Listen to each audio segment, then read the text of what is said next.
Hello and welcome. In this particular chapter, we will look at reactive building blocks. Reactive systems consist of two major components.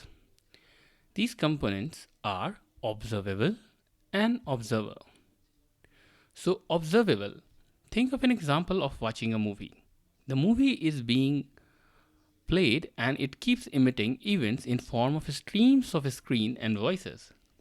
Here, in this example, we can say movie is an observable type. Similarly, if you log in to Twitter, it has streams of incoming tweets. In Facebook, it has streams of posts.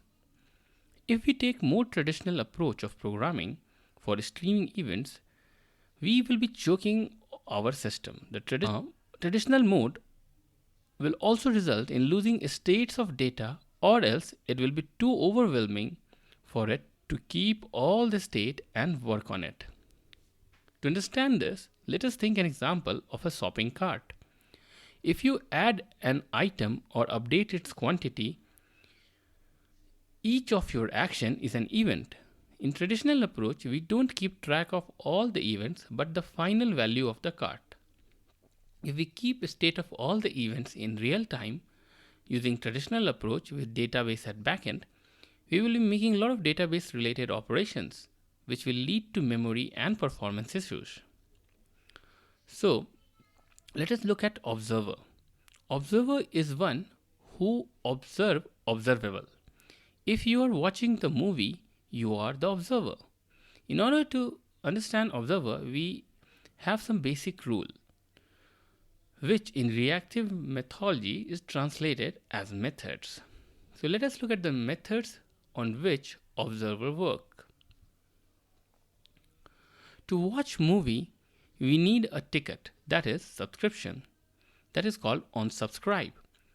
So as the movie starts, we observe a stream of events, that is onNext. So with each screen, we are observing it. So movie is emitting the events with onNext. Once movie completes, it's an onComplete event. We know that movie is finished and we stop observing it, or if there is an error, say power failure, we stop observing. Similarly, while designing reactive streams and systems, we keep in mind of reactive manifesto. By adhering these principles and methods, we keep things simple but yet effective.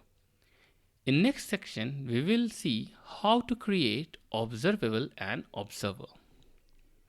And we will start coding with real reactive world.